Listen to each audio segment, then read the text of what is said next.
今年是中国和西班牙建交50周年，西班牙首相桑切斯此访无疑为两国关系的进一步发展增添了动力。而西班牙今年下半年将接任欧盟轮值主席国，也为桑切斯首相的访问注入了更多中欧关系元素。而接下来还有多名欧洲国家和机构领导人将访问中国，中欧关系无疑将迎来改善和发展的重大契机。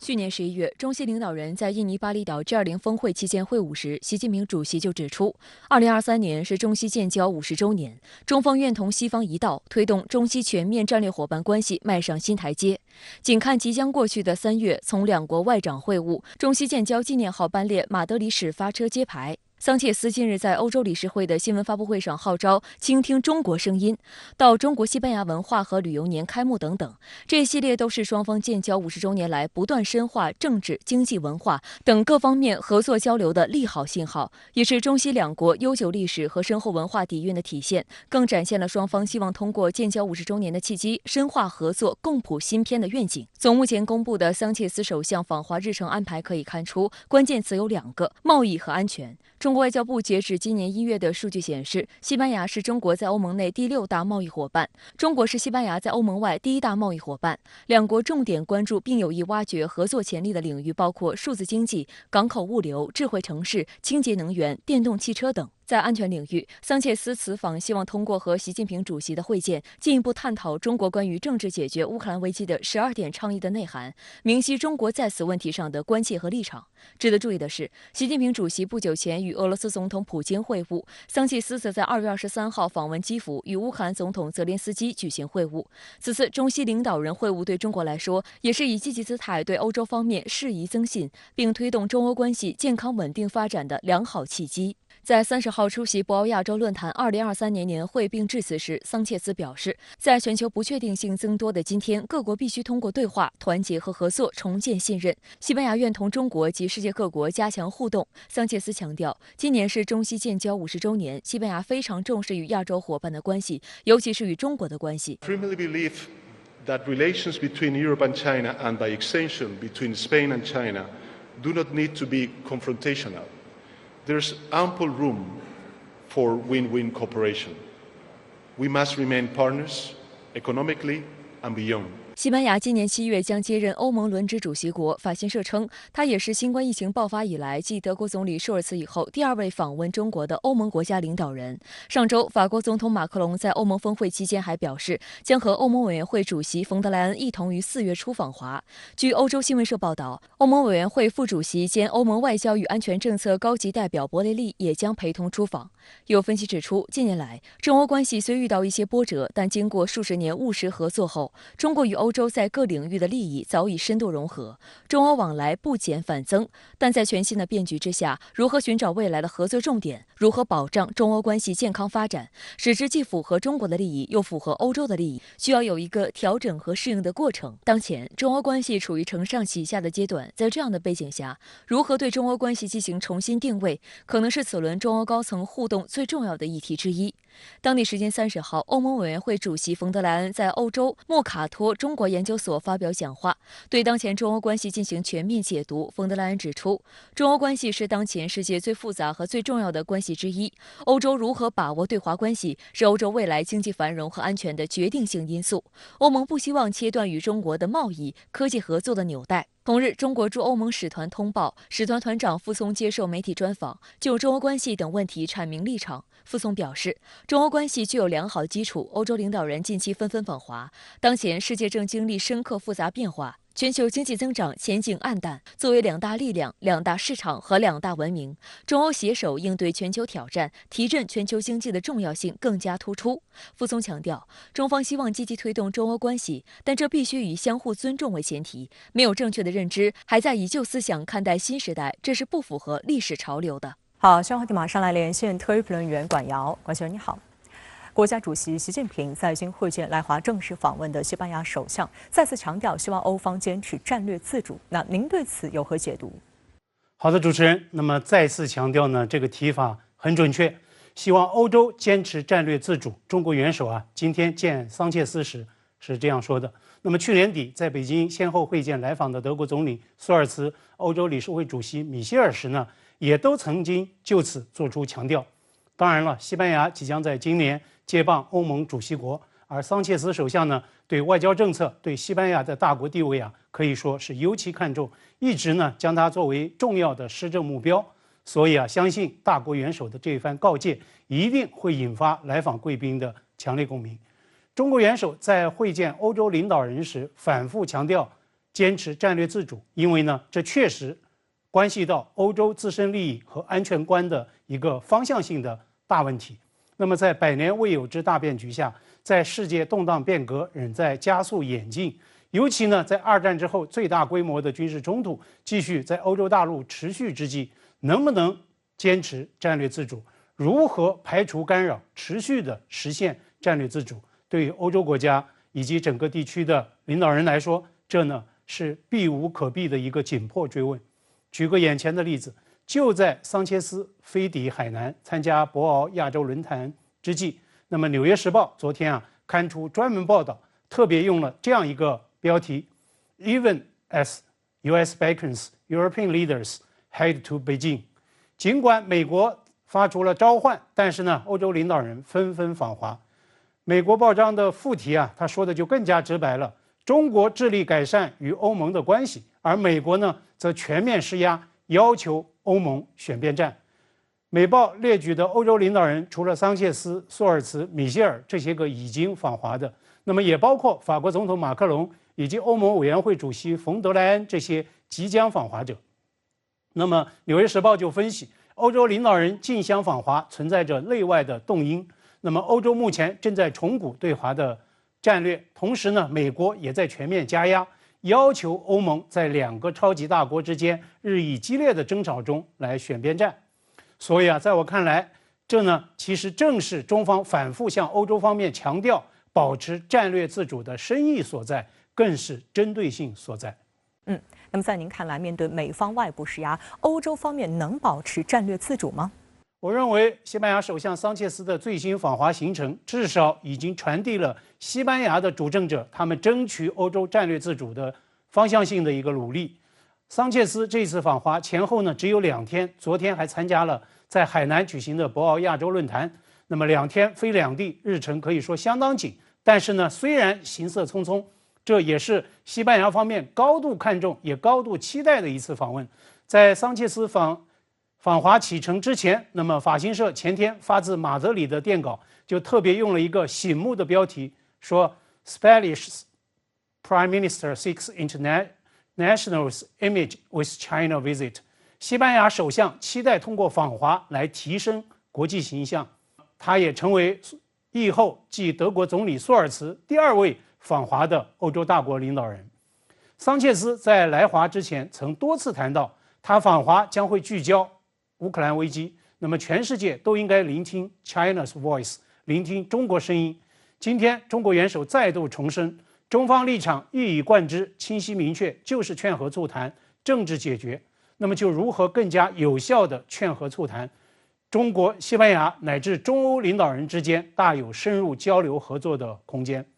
说到欧洲的战略自主，实际上呢，中央外事委办公室的主任王毅上个月在参加慕尼黑安全论坛时啊，曾特别发出过灵魂3问。我们大家要开始冷静的思考，特别是欧洲的朋友们，要思考我们到底做出什么样的努力，才能够使这场战事停下来？我们到底要搭一个什么样的架构，才能够使欧洲得到长治久安？我们到底要发挥什么样的作用，才能使欧洲真正的实现战略自主？欧洲人要真正实现战略自主，发展中欧关系，必须要回答好这灵魂3问。即将与法国总统马克龙联袂访华的欧盟委员会主席冯德莱恩，周4在布鲁塞尔就欧中关系发表演说，并称欧盟委员会将在今年稍晚时提交涉华经济安全战略报告。那您对此有何分析呢？冯德莱恩昨天的相关演说可以说是广受关注，香港南华早报甚至称之为 a hotly anticipated speech， 是被热盼的一场政策演说。那么冯德莱恩他回应了外界的这样一种热烈的预期吗？我个人认为，如果将坚持战略自主作为首要的考量，那么冯德莱恩他昨天的涉华政策指向表述，实际上期待进行修正。没错，冯德莱恩确实谈到了欧洲有别于美国的对华立场与定位，强调呢欧盟无意与中国脱钩，也再度谈到他本人此前对欧洲关系在政经领域所谓去风险的动议，也就是呢强调欧洲贸易的主体并不构成风险，但是呢在诸如机器人、量子计算、人工智能等等这些个所谓个敏感技术领域，欧盟呢需要聚焦、控制与安全，必须要进行政策调整，哪怕是以牺牲欧盟的经济开放为代价。我认为啊，这其实也是在追随美方在搞所谓的高科技围堵。那么欧洲产业界不都是在抱怨美国所谓反通胀法案对欧洲产业利益在大肆践踏吗？欧美难道真是同船共济一条心吗？冯德莱恩无端指责中国正在构建推动以自我为中心的所谓的非主流国际秩序，那么这是中国威胁论的另一种变体表达。冯德莱恩也声称，欧盟委员会正在起草制定新版对华经济安全战略动议，将会在今年晚些的时候来正式的提交。那么如果冯德莱恩昨天演说的相关提法，包括对中国自身战略意图的错误定位，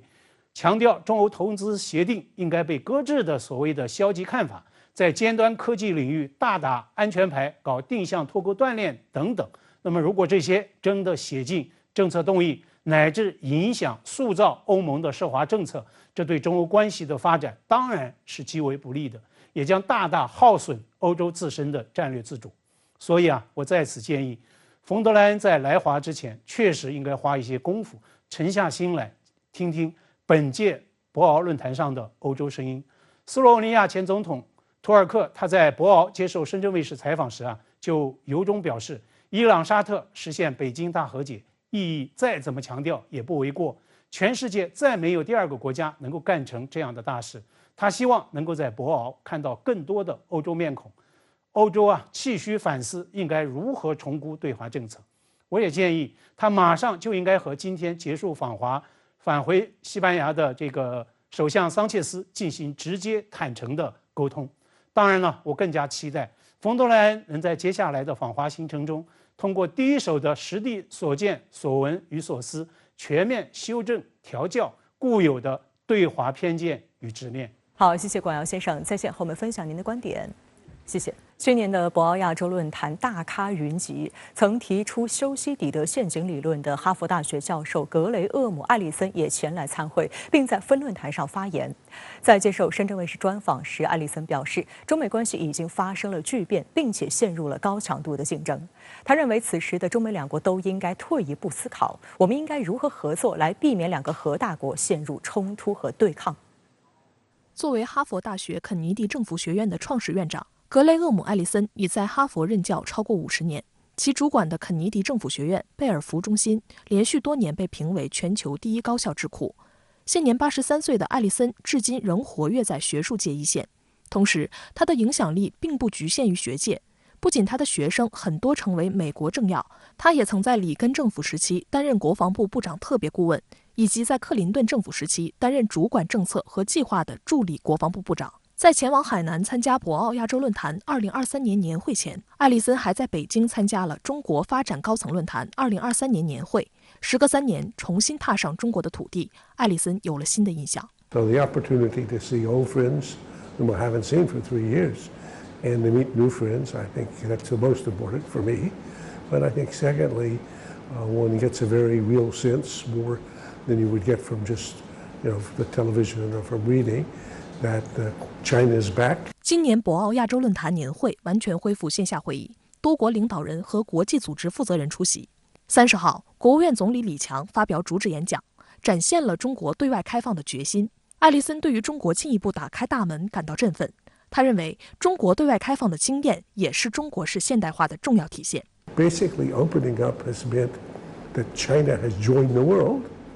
in increasingly a number of areas.And in each of those cases, it's able to adapt lessons that have been learned from, China is only 1/5 of all the people in the world. Well, the 4/5 are learning something too. And then as China has opened up and as more of the world has been able to engage with China, so I would say this is a part of the process of what's been ultimately what's called modernization of China.In which now China looks to be as modern and advancing the definition of modern as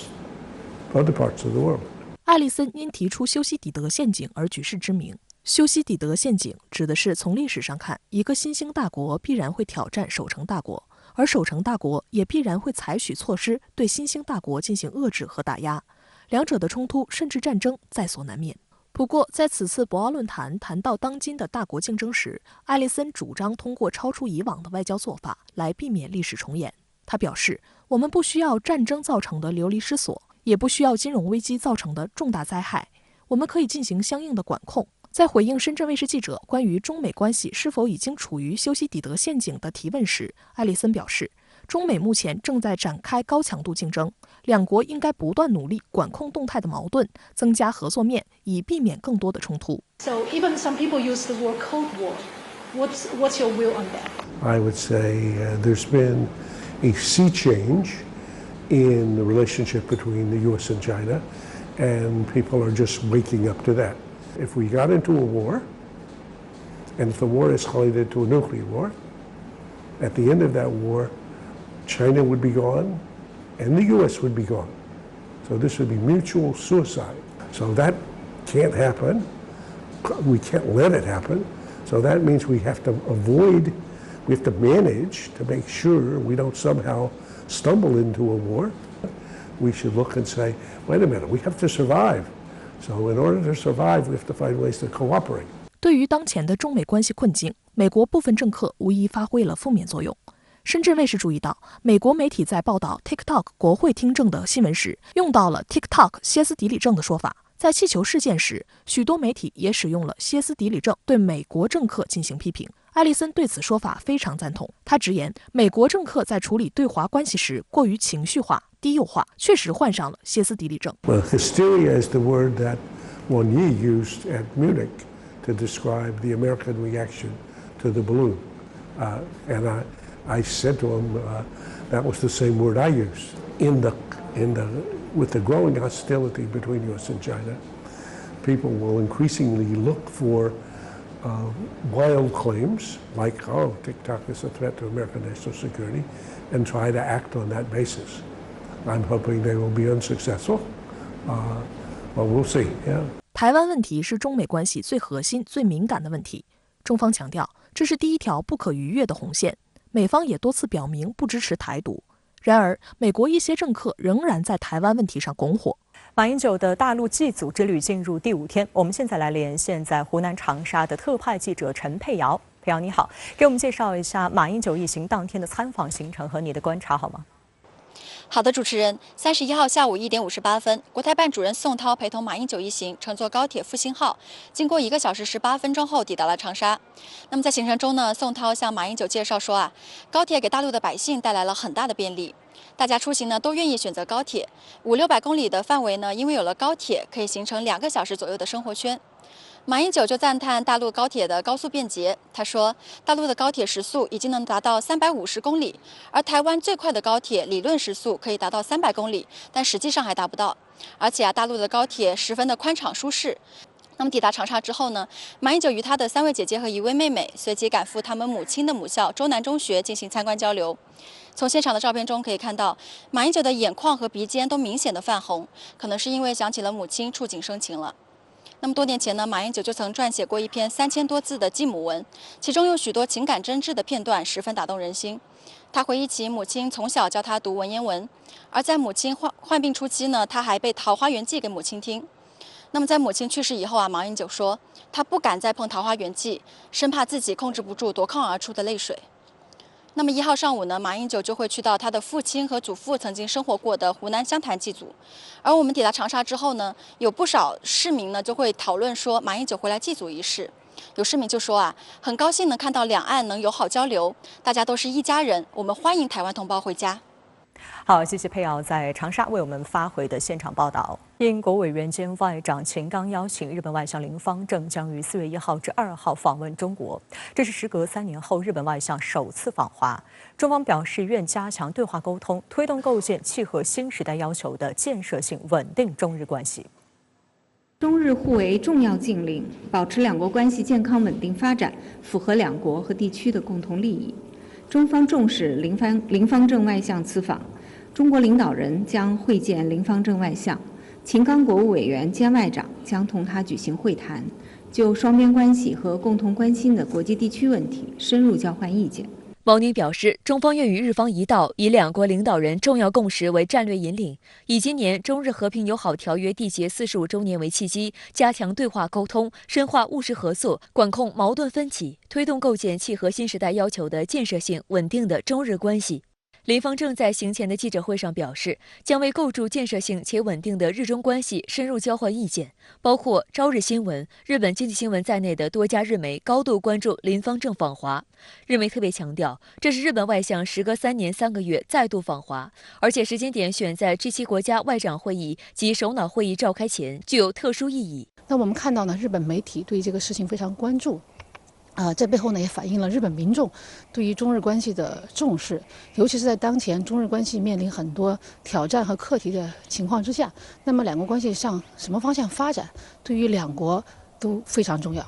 31号，中国国防部还发布消息指，根据中日两国防务部门商定的工作计划，双方近期完成了海空联络机制直通电话线路建设，将就启用安排保持沟通。消息强调，直通电话的建成将有效充实中日防务部门沟通渠道，加强双方海空危机管控能力，有利于进一步维护地区和平稳定。分析指，在林方正访华前夕释放了这一消息，表明了中方对于稳定中日关系和管控分歧的诚意。值得一提的是，中国驻日本大使吴江浩自本月21号抵日履新后，广泛与日本政商界以及民间人士进行交流，包括拜会日本自民党前干事长二阶俊博、公民党代表山口那金男，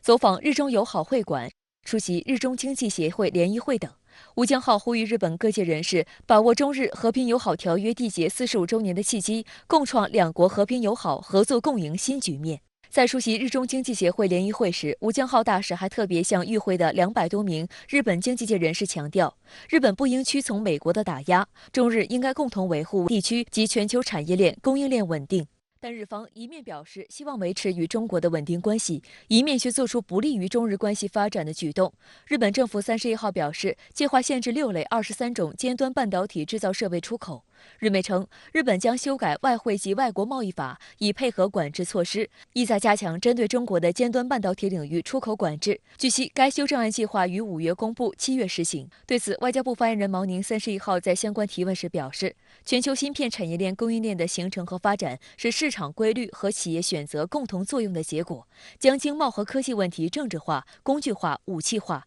人为破坏全球产供链的稳定，这种行为只会损人害己。中日经贸关系呢，对于两国企业的利益和两国人民的福祉都是有很大好处的，是自发的和符合经济规律的。但是呢，我们也看到日本政府呢追随美国，在这个包括半导体在内的这个高科技经贸方面呢，对华采取一些限制措施，就是在安全上依靠美国来实现自己的这个通过在美西方的阵营中提升地位来实现自己的这个国际影响的提升。那么在这种背景之下呢，其他的这个政策选项呢就都排在这之后。那么这种情况之下，这个就是日本不惜以牺牲中日关系、中日经贸关系，甚至是日本企业的利益。而今年初，孔铉又离任中国驻日大使前，日本首相岸田文雄一改惯例，以日程繁忙为由拒绝会面。这不仅在日本社交媒体上招致大量批评岸田文雄不懂外交、浅薄短视的声音，也引发日本有识之士的强烈反对。日本前众议长河野洋平对日媒指出，他对岸田政府亲中路线极为不满，认为日本不应和正在崛起的中国对立，岸田的亲中路线不务实。30号，日本共产党委员长志卫和夫在国会内提交了为稳定中日关系而进一步做出外交努力的建议书，岸田文雄表示接受，并称将构筑有建设性的稳定的日中关系。日本近年来在塑造和推动这个国际阵营化对抗方面非常的积极。那么在日本的战略谋划里面呢，中国是属于对立阵营的，来通过这个做一些对华表示强硬的这个姿态，来这个提升自己的支持率，可以说呢是凸显了一个自己国内政治利益优先的这么一个特点。但是呢，日本近期要主办这个G7峰会，然后呢，这个也在日本想借此机会提升自己的国际地位，他就在进行密集的外交活动进行准备，包括岸田文雄的访问印度、访问乌克兰，包括林芳正的访华，都是这些外交活动的一环。同时呢，中日关系也是岸田政府绕不过的一个议题。如何处理中日关系，岸田文雄政府呢也要做出一个交代。那么他就提出了一个要构建所谓的这个建设性的、稳定的中日关系。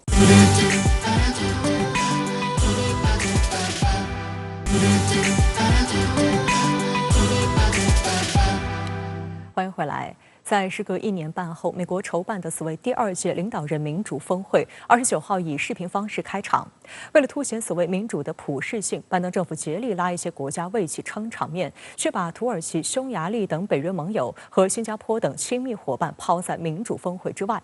另外，美国自身的种族主义、强制暴力、腐败和社会不平等问题越来越严重。中方31号回应表示，美国举办所谓第2届领导人民主峰会，其实质是按照美国的标准给各国划线分类，根据美国的利益对各国干预干涉，反映的是美国一贯的傲慢、偏执、自私、霸道，也是对民主这一全人类共同价值的背离和践踏。当地时间29号，美国总统拜登在简短的开场白中表示，此次峰会将致力于让俄罗斯为其对乌克兰的不公正和无端战争负责，表明民主国家是强大的和坚定的。不过，拜登政府的这场新的民主秀从一开始就受到质疑。美国新闻周刊网站称，第1届民主峰会因为美国的邀请标准不确定而引发广泛批评。这次人们对美国邀请标准的争议依旧激烈，匈牙利、土耳其2个北约国家被排斥在外。报道担心，这可能激怒这2个西方为击败俄罗斯而需要拉拢的国家。华盛顿邮报称，私下里，一些美国官员和外交学者对此次峰会不屑一顾，认为这是一场无关紧要的清谈会，或是美国外交政策在世界上前后矛盾的一次不受欢迎的展示。因为华盛顿在某些情况下支持人权，而在另一些情况下却视而不见。美国负责任的治国之道组织质问，为什么拜登要举办另一场毫无意义的民主峰会？About this summit for democracy has nothing to do with it. It is nothing but a way to reinforce the rebranding of the Cold War. It is an attempt to dominate the world. Now, what Biden and the neocons have simply done is said, look, we need to create groups for people, and we can have them believe that they're in the good group. What do you want to be in, huh? Would you want to be in democracy? Which group do you want to be in? Well, obviously, I want to be in the good guys.Okay, then shut up. But when you look at the good guys, they ain't good. See, that's the problem. 即使在民主价值观与美国最接近的欧洲，媒体对本届民主峰会热情也比上一届大幅度减少。种族歧视严重，故意掩盖核辐射和有毒化学品污染等美国民主危机的报道和指责却很多。韩国《明日新闻》也表示，美国自认为是全世界民主的教师爷，但近来世界多国经常驳斥美国对别国人权和民主指手画脚之前，应先照照镜子。在本届民主峰会前几天，美国发表的2022年国别人权报告遭到众多国家的驳斥。报道称，英国《经济学人》信息社不久前发布的2022全球民主指数显示，去年美国的民主排名已经跌到第30位，这可以看出美国民主水平的坍塌。位于瑞典的民主多样性研究所的最新报告也显示，美国的自由民主指数仅为0.74，堪称西方国家中民主指数最低的国家之一。该报告还警告，或许不久后美国就将被剥夺民主国家的头衔。所以我觉得美国今天搞这个民主峰会，他必须要今天要去检讨你的民主峰会，你的内涵到底什么？你拉帮结派的结果，我认为有很多的国家，即使是民主国家，你去参加民主峰会也不见得会站在你这边，因为你看起来你的民主的价值是在衰退当中嘛。31号，中国外交部发言人毛宁在例行记者会上表示，美国举办所谓第2届领导人民主峰会，其实质是按照美国的标准给各国划线分类，根据美国的利益对各国干预干涉，目的是借民主之名搞小圈子，鼓吹民主对抗威权的虚假叙事，把国际社会分成3、6、9等，在世界上制造分裂，为推行集团政治维护霸权战略服务。有关做法本身严重违背民主的真谛，严重违背国际关系民主化的潮流，严重违背联合国宪章的宗旨和原则，不利于国际社会团结应对各种共同挑战，反映的是美国一贯的傲慢、偏执、自私、霸道，也是对民主这一全人类共同价值的背离和践踏。3月29号和30号，新华社分别发布了美国在国内国际上实施任意拘押的事实真相，以及美国侵犯难移民人权的事实真相报告。两份报告以详尽的事例戳穿了美国在民主人权领域的虚伪面目和双重标准，昭告世人，美国是不折不扣的任意拘押帝国，是全球难移民危机的头号推手，也是当今世界上践踏人权最严重的国家。